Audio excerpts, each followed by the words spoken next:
Assalamualaikum warahmatullahi wabarakatuh.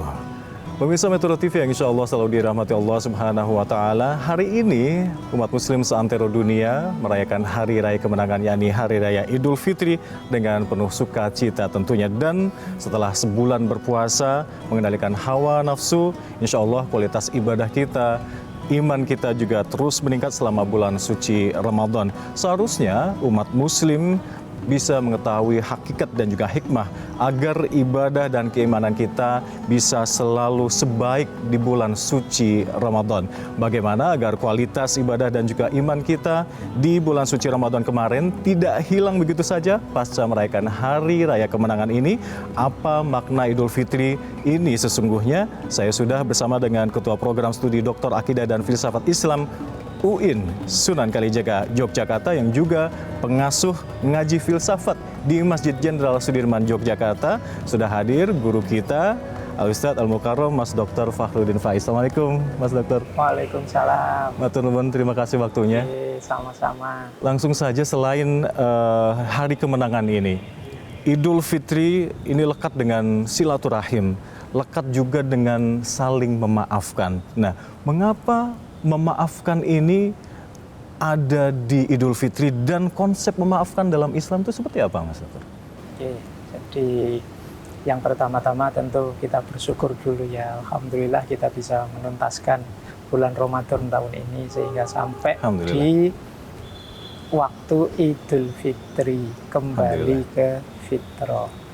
Nah, bagian dari jawaban terhadap pertanyaan tadi memang hubungannya dengan kefitrian yang sejati.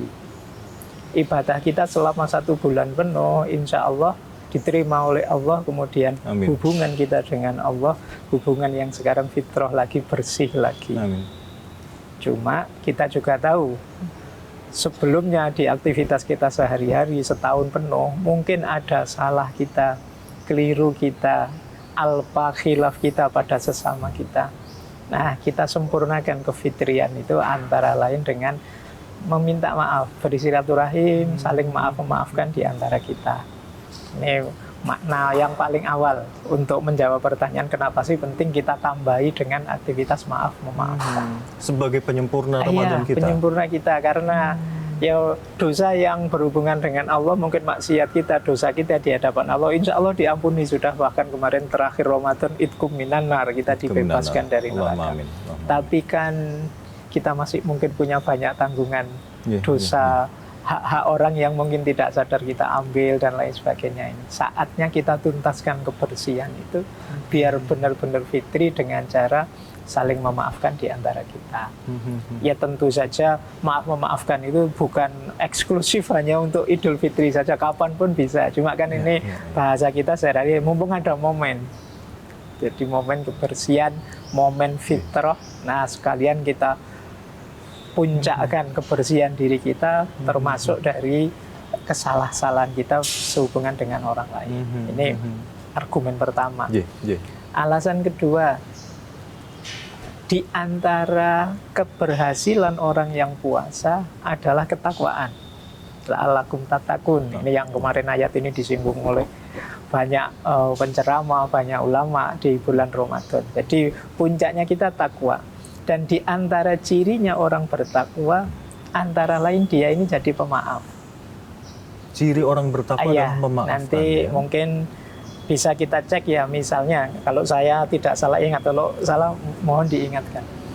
Di surat Ali Imran ayat 134. Di situ di ayat 133 itu dijelaskan wajannatin arduha samawati wal ard uiddat lil muttaqin. Jadi surga yang seluas langit dan bumi dijanjikan untuk orang-orang bertakwa. Nah, di ayat 134 dijelaskan cirinya orang bertakwa.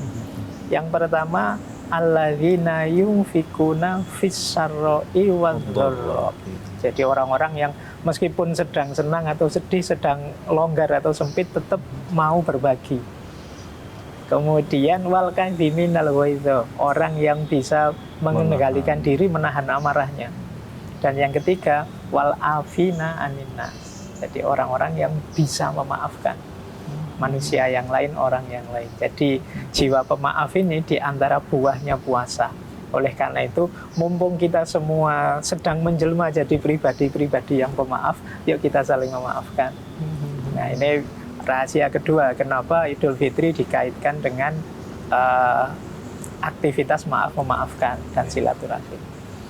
Yang ketiga, kalau ini khusus untuk di Indonesia, karena di Indonesia kelihatan lebih hype urusan maaf memaafkan ini.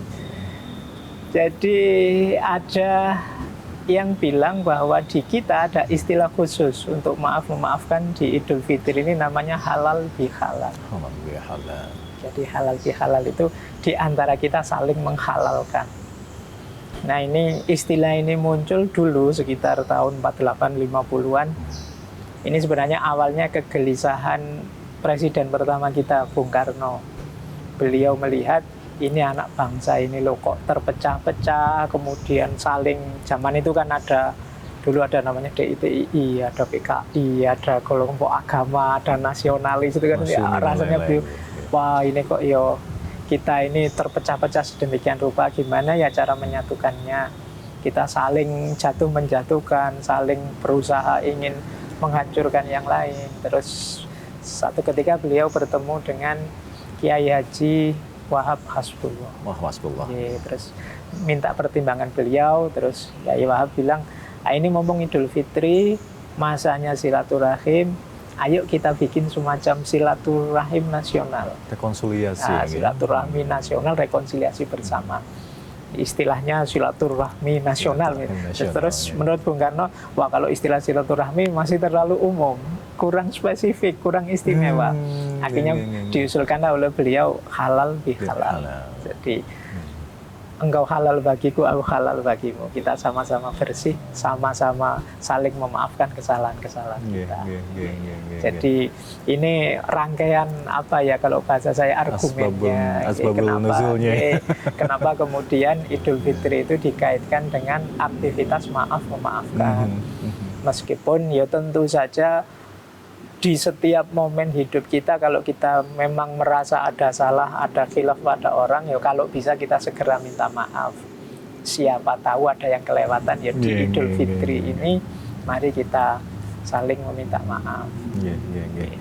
Baik, Mas Dokter, selain menjadi salah satu pertanda orang-orang yang bertakwa tadi, memaafkan itu apa sih manfaatnya buat kita sendiri mungkin dalam praktis seharian itu?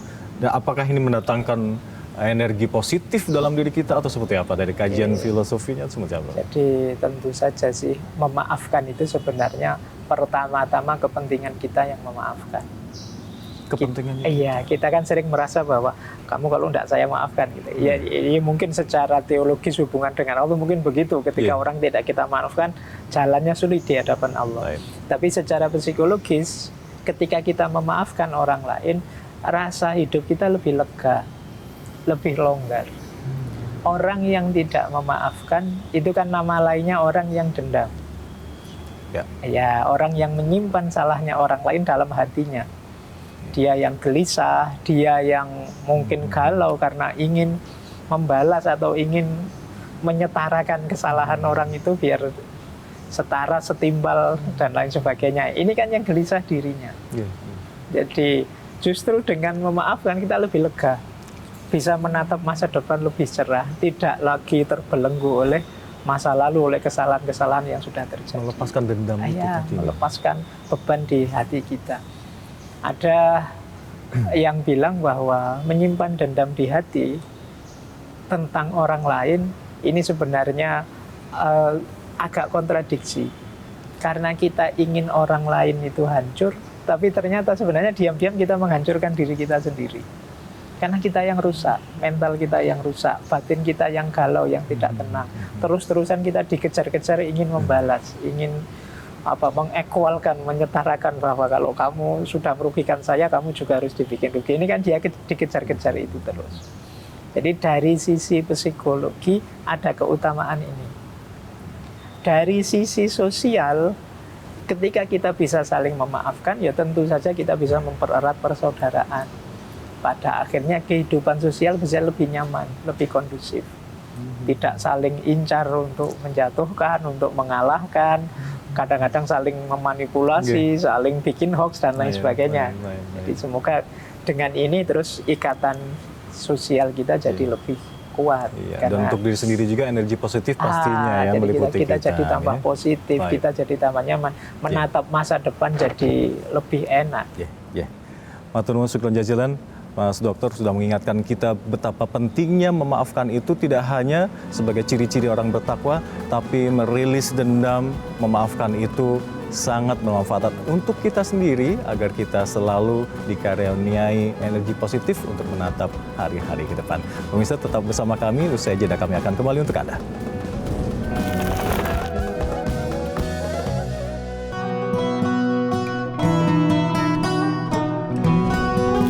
Pemirsa Metro TV yang insya Allah selalu dirahmati Allah Subhanahu Wa Taala, masih bersama saya Hamdar Kafi dan juga Mas Yai Dr. Fakhruddin Faiz. Kita membahas terkait dengan hari kemenangan. Tadi di segmen awal sudah menjelaskan banyak hal tentang bagaimana memaafkan, tidak hanya agar kita masuk dalam kategori orang bertakwa, namun buat diri kita sendiri juga banyak sekali maslahatnya, Mas ya. Dan untuk di segmen kita kali ini, kita akan membahas bagaimana terkait dengan Idul Fitri, hari kemenangan itu. Seyogyanya, Mas Dokter, umat Muslim itu harus seperti apa memaknai hari kemenangan Idul Fitri ini agar tidak anti klimak. Anti klimak di sini mungkin usai Idul Fitri, kualitas ibadah kita yang di Ramadan meningkat, ibadah iman kita tebal, tidak serta-merta habis begitu saja hanya karena euforia hari kemenangan ini. Baik, jadi memaknai Idul Fitri sebagai kemenangan. Kemenangan itu sejenis capaian. Jadi capaian itu kita melakukan beragam ikhtiar kemudian sukses. Ini kemenangan.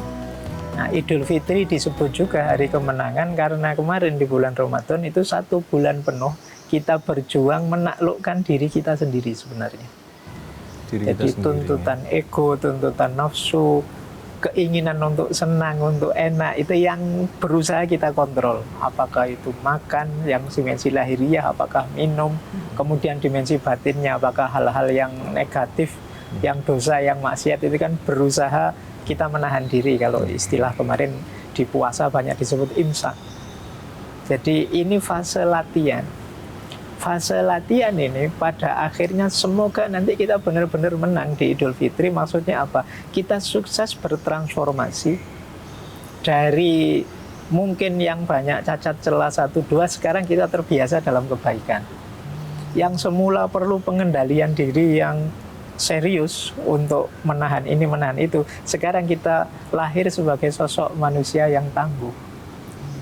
Yang kemarin terlalu terikat dengan keduniaan, kita makan, minum, harta, sekarang kita bisa lebih berjarak sehingga tidak terlalu terikat lagi. Makanya tadi cirinya orang bertakwa di segmen pertama antara lain yunfikuna fis-syarra'i wal dharra. Karena kita sudah tidak terlalu terikat lagi dengan kepemilikan kita.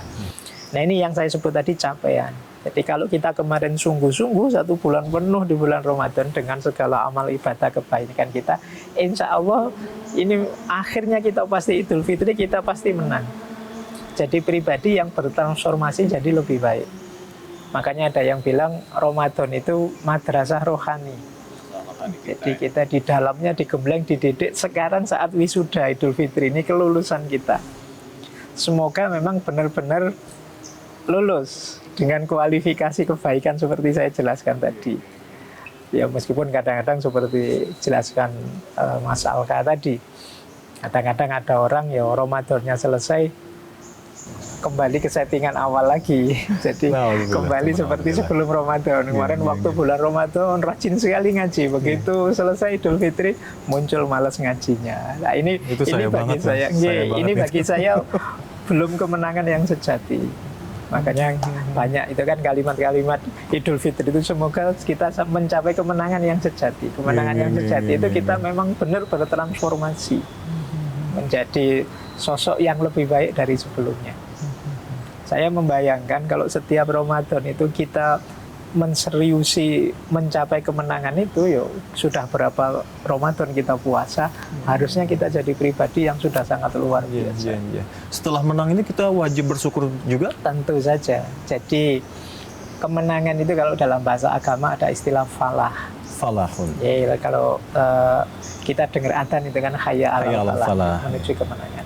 Nah, falah ini nanti biasanya yang pertama-tama muncul kalau dalam bahasa Arab ya adalah faroh. Orang Faroh, yang menang itu senang. biasanya gembira, kayak kita Gembira, waktu ya. wisuda gembira. Idul Fitri ini isinya penuh dengan kegembiraan. Kalau sudah gembira tentu saja bersyukur. Jadi ini rangkaiannya ya. Jadi setelah falah, terus faroh, terus syukur. Kalau sudah kita bersyukur berarti apa? Yang baik kita pertahankan, kalau bisa ya kita tingkatkan. Ini cirinya orang bersyukur. Bersyukur kok terus tidak diulangi lagi kebaikannya, itu namanya orang tidak bersyukur. Jadi alhamdulillah saya bisa ngaji 1 bulan penuh. Ini kan berarti dia bersyukur bisa ngaji. Kok besok males ngaji? Ini kemungkinan syukurnya tidak serius. Orang itu kalau bersyukur kan puas, senang, terus ingin mengulangi. Ya. Jadi, tapi kok dia tidak mengulangi lagi, kemungkinan syukurnya ya hanya lip service saja, hanya formalitas saja bilang alhamdulillah. Kalau kita itu benar senang dan bersyukur, tentu saja yang menyenangkan kita akan kita ulang-ulang lagi. Jadi itu satu rangkaian ya, Satu Mas Dokter ya. rangkaian. Jadi kalau kita meraih hari kemenangan, pasti ada kegembiraan di situ, Iya.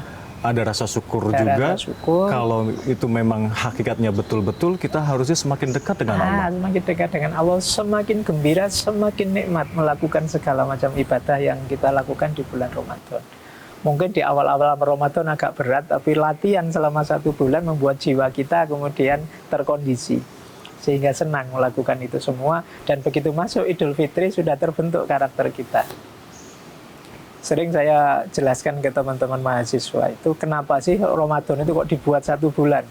Kenapa kok tidak oleh Allah dibikin bulan Januari 3 hari, Februari 3 hari? Kenapa 1 bulan? Karena latihan itu kalau intensif seperti ini lebih mudah membuahkan manfaat, membuahkan transformasi, perubahan diri. Bayangkan kalau hanya 2 hari, 1 bulan, 2 hari, 1 bulan, sulit kita berubahnya. Tapi begitu secara intensif diulang-ulang 1 bulan, kemungkinan jiwa kita berubahnya lebih baik. Karena jiwa kita itu bisa berubah sesuai keinginan kita, asal kita istiqomahin pelan-pelan. Istiqomah Iya. tadi ya. Jadi misalnya, Pak saya ini pemarah, Pak saya ingin jadi orang penyabar. Bisa sih, pasti bisa, cuma latihan. Dan latihan ini diistiqomahin. Nah, Allah menetapkan puasa selama 1 bulan ini sebenarnya menguntungkan sekali untuk kita, karena otomatis kita bisa istiqomah selama 1 bulan. Kalau 1 bulan kita istiqomah terus, otomatis jiwa kita kemudian terbentuk ke sana, karakter kita terbentuk ke sana. Cuma yang serius ya puasanya. Ini untuk yang serius. Karena selama ini kita banyak yang kurang serius, hanya formalitas-formalitasnya saja. Kalau kita beneran, pasti kita menang beneran. Falah beneran, kemudian gembira yang sejati, kemudian bersyukur, dan ingin seterusnya suasana seperti Ramadan itu kita bawa ke bulan-bulan sisanya. Kesenangan dengan kegembiraan apakah berbeda? Falah dengan sa'adah, kebahagiaan? Kalau sa'adah itu kalau dalam bahasa Arab biasanya Kebahagiaan, konotasinya kebahagiaan yang paripurna, dunia dan akhirat. Itu namanya sa'adah. Kalau falah itu achievement, capaian. Jadi kita bercita-cita ini dan tercapai beneran, itu berarti kita menang, kita falah. Nah, yang kalau faroh tadi ini rasanya kita senang, ada gembira. Ada orang itu falah tapi kegembiraannya tidak ada, karena setelah itu dia punya target lagi. Atau berat sekali mencapai tujuan itu sehingga nggak sempat gembira, sudah isinya apa. Maka dari itu sa'adah mungkin ini makomnya orang yang sudah bisa stabil istiqomah dalam kebaikan. Jadi sa'adah itu orang yang sudah levelnya, ada istilah sa'adatud daraini. Jadi kegembiraan itu ya dunia ya akhirat. Jadi tidak sekedar kesenangan duniawi tapi juga keberhasilan ukhrawi, mencapai target akhirat. Nah, kalau kita bisa mencapai itu ya luar biasa. Kebahagiaan yang paripurna. Cuma sebagian besar kita biasanya mendefinisikan sa'adah itu malah bukan falah tapi faroh ini. Jadi lebih instan lagi kalau faroh ya. Jadi nyari bahasa Inggrisnya pleasure. Kita itu menganggap kebahagiaan itu sama dengan kesenangan. Akhirnya ya kita hanya mencari kesenangan-kesenangan jangka pendek. Sehingga ini kalau dihubungkan dengan puasa, kadang-kadang kita itu puasa itu hanya menggembirai buka puasanya sama THR-nya misalnya. Ini mengejar pleasure-nya saja, mengejar farohnya saja. Lupa kebahagiaan yang lebih dalam, lupa dimensi falahnya dan dimensi sa'adah. Jangan sampai di hari kemenangan ini kita hanya sampai di level makom farah aja tadi ya Ustaz. Iya, jadi level senangnya saja karena sudah tidak puasa lagi kan, banyak yang begitu. Jadi kegembiraannya karena sudah tidak puasa lagi. Ini level faroh saja sih. Kalau bisa ya kita naik level lebih tinggi lah. Kita bahagia karena sudah bisa menuntaskan amanatnya Allah, bisa membentuk diri kita jadi pribadi yang lebih bertakwa, sehingga kita bisa meraih sa'adah dari kebahagiaan dunia maupun akhirat. Masya Allah. Masya Allah, semoga kita selalu bisa menjadi umat muslim yang bisa mencapai makom sa'adah di hari kemenangan ini. Tidak hanya kegembiraan sesaat, tapi yang bisa istiqomah dalam kebaikan. Kami akan kembali untuk Anda usai jeda berikut. Tetap bersama kami.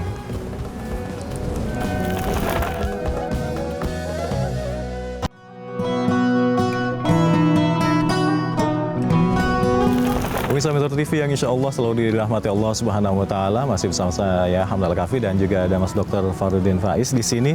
Mas, di penghujung pertemuan kita kali ini, saya minta panjenengan untuk menyampaikan panjang lebar mengenai makna Idul Fitri, khususan wabil khusus untuk para generasi muda penerus bangsa ini. Oke, baik, terima kasih Mas Al-Kangge. Jadi untuk generasi muda hari ini, mungkin ada yang menyebutnya generasi Z, Gen Z, dan adiknya generasi Alpha. Okay. Ini generasi hebat karena mereka sejak kecil akrab dengan berbagai fasilitas peradaban yang canggih seperti gadget dan lain sebagainya, dengan segala macam efeknya juga. Semoga teman-teman dari Gen Z ini, termasuk Gen Alpha ya, bisa memaksimalkan buah atau manfaat yang didapat dari bulan Ramadan.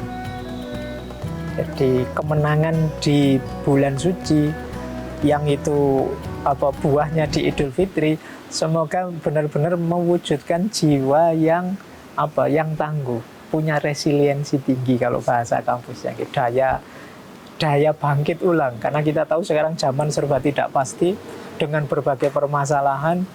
Nah, semoga puasa melatih kita punya jiwa yang tangguh. Ada pesan besar dari puasa itu, yaitu imsak. Kemampuan menahan diri, mengontrol diri, dan mengendalikan diri. Ini jadi kunci keberhasilan. Jadi, semoga teman-teman Gen Z tidak seperti segmen 2 tadi ya, sekedar mengejar faroh, mengejar kesenangan sementara, kenikmatan sesaat. Jadi semoga sudah punya target-target yang lebih jangka panjang. Yang ini memerlukan, kalau bahasa agamanya, riyadoh, latihan. Riyadohnya di Ramadan ini? Riyadohnya di Ramadan ini. Kita bentuk jiwa kita secara ideal sesuai yang kita inginkan melalui Ramadan ini. Dan kuncinya terletak pada kemampuan kita imsak. Tentu saja perjuangan membentuk diri ini pelajaran kedua dari puasa apa? Pengorbanan. Jadi mungkin ada yang harus dikorbankan, kesenangan 1-2, kepemilikan sedikit-sedikit itu mungkin ada yang harus kita korbankan, tidak masalah demi target yang lebih besar. Kita harus selalu siap berkorban untuk tujuan-tujuan besar. Kalau kita hanya ingin senang saja, enak saja, ya sulit nanti kita memperoleh falah tadi, capaian-capaian yang lebih besar. Jadi, karena kalau sering saya bilang, kalau teman-teman hanya mengejar faroh tadi, kesenangan-kesenangan sesaat tadi, kemungkinan teman-teman akan capek, lelah. Karena kesenangan sesaat itu durasi bahagianya pendek. Enaknya makanan itu durasinya pendek. Coba teman-teman puasa kemarin, itu kalau menjelang buka puasa itu segala macam makanan disiapkan kan. Terus kita rasanya bisa menghabiskan semua, tapi ya tidak bisa, cuma sedikit saja dan itu pendek senangnya. Setelah itu ya sudah. Jadi ini cirinya faroh. Jadi kalau teman-teman hanya ngejar kesenangan sesaat, ya kita akan kehilangan momen untuk dapat capaian-capaian yang lebih besar. Pada akhirnya kita kelelahan. Karena senang itu durasinya pendek, berarti setelah senang ini kita cepat-cepat nyari senang lagi apa. Akhirnya kita kelelahan. Akan lebih baik kalau kita punya target yang jauh lebih besar, mengorbankan sedikit kesenangan-kesenangan ini, tapi ketemu keberhasilan yang jauh lebih besar. Ini menurut saya penting. Apakah itu dalam konteks kita belajar, dalam konteks kita membentuk diri, dalam konteks kita menahan diri, tidak menikmati dulu yang ini, yang itu demi capaian besar. Ini menurut saya pesan Ramadan untuk teman-teman Gen Z. Dan ini sangat aplikatif di semua segi kehidupan pastinya. Jadi, pernah saya bilang itu, kalau di dunia ini tidak ada orang yang mau berkorban, dunia ini kiamat sudah selesai. Kalau tidak ada orang tua yang mau berkorban untuk anaknya, tidak ada guru yang mau berkorban untuk muridnya, tidak ada pemerintah yang mau berpuasa berkorban untuk rakyatnya, tidak ada pemimpin yang mau berkorban untuk yang dipimpin. Demikian juga rakyat, tidak ada yang mau berkorban untuk patuh pada yang memimpin dia dan lain sebagainya. Kalau semuanya menuntut, tidak ada yang mau berkorban, dunia ini bubar. Anak-anak mungkin terlantar karena orang tuanya, ngapain aku capek-capek ngurusi kamu, urus-urusan sendiri duniamu, itu bisa bubar semua. Makanya kemampuan untuk berkorban itu menurut saya penting, dan itu bagian latihan kita di bulan puasa ini. Sebenarnya kita bisa sih kalau mau makan banyak, tapi yo kita korbankan waktu makan dan makan kita demi capaian yang lebih besar. Di penghujung segmen ini, Mas Dokter, ibroh apa yang terkait dari tadi kemenangan, memaafkan, dan juga yang bisa diterapkan dalam kehidupan sehari-hari ini? Jadi pesan utamanya puasa adalah kemampuan kita untuk menaklukkan ego kita. Itu bagi saya penting hari ini. Kita itu selama ini banyak dikendalikan oleh ego, keinginan-keinginan yang kadang tidak terkendali, kita tidak ngerti kapan ngeremnya. Jadi hari ini hidup kita banyak ngegasnya. Kita tidak punya momen untuk berhenti sebentar, kita evaluasi, kita ini sudah on the right track apa belum, dan Allah menciptakan momen untuk kita, membuatkan momen untuk kita di bulan Ramadan ini. Ini semacam kalau Allah tidak mewajibkan, mungkin kita tidak melakukan itu. Itu karena Allah sangat sayang dengan kita. Kita dibuatkan momen 1 bulan penuh untuk kita ambil nafas sebentar, kita rem sebentar, coba kita muhasabahi hidup kita. Mungkin ada yang masih harus diperbaiki, apa yang harus ditingkatkan, dan lain sebagainya. Ini yang bahasa saya tadi, menaklukkan ego, kemudian memperbaiki diri. Karena kita selama ini lebih sering dibutakan oleh ego kita, keinginan-keinginan kita, harga diri kita yang terlalu tinggi, dan lain sebagainya. Yang kayak gini sering menjadi hijab kita untuk jadi orang yang lebih baik. Karena tidak hanya di urusan dunia, tapi urusan akhirat juga begitu. Jadi orang yang merasa dirinya sudah baik, aku sudah hebat, aku loh yang benar, dan lain sebagainya, ini bagi saya hambatan ego. Mari kita lebih menyadari diri kita bahwa mungkin ada hebatnya kita, tapi lemahnya juga banyak. Mungkin kita ini tergolong orang yang pinter lah, lumayan wong kuliah, tapi yang tidak kita tahu juga banyak, yang tidak kita mampu juga banyak. Ini menurut saya kesadaran-kesadaran ini penting. Jadi kalau diringkas satu kata, puasa mengajarkan kita untuk self-awareness, menyadari diri. Jadi setelah kita sadar diri, sekarang kita jadi tahu diri. Kalau sudah tahu diri, kita akan tahu batas kita. Kalau sudah begitu, kita akan lebih mudah bahagia. Kapan kita harus ngegas, kapan kita harus ngerem, kapan kita harus muhasabah diri. Iya, kapan kita harus beraktivitas.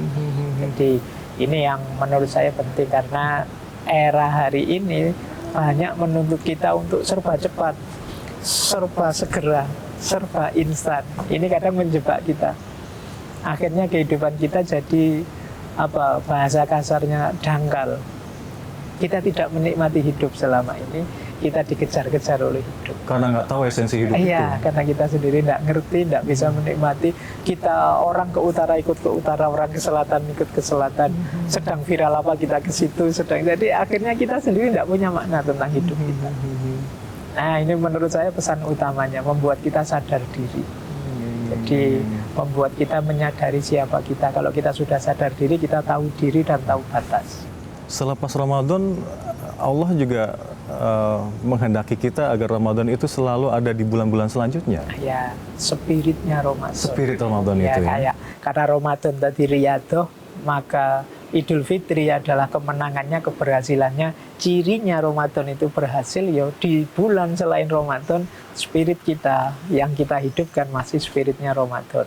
semangat ibadah yang tinggi, semangat berkorban, pengendalian diri yang tinggi, dan lain sebagainya. Ini bagi saya spirit-spiritnya Ramadan.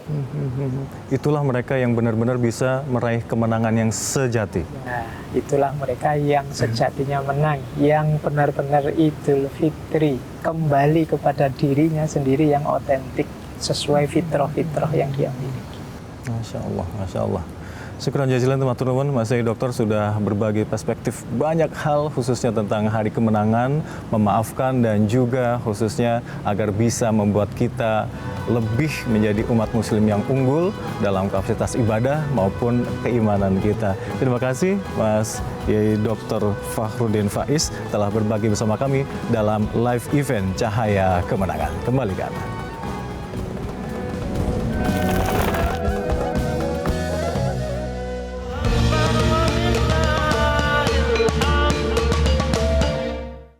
Jelajahi cara baru mendapatkan informasi. Download Metro TV Extend sekarang.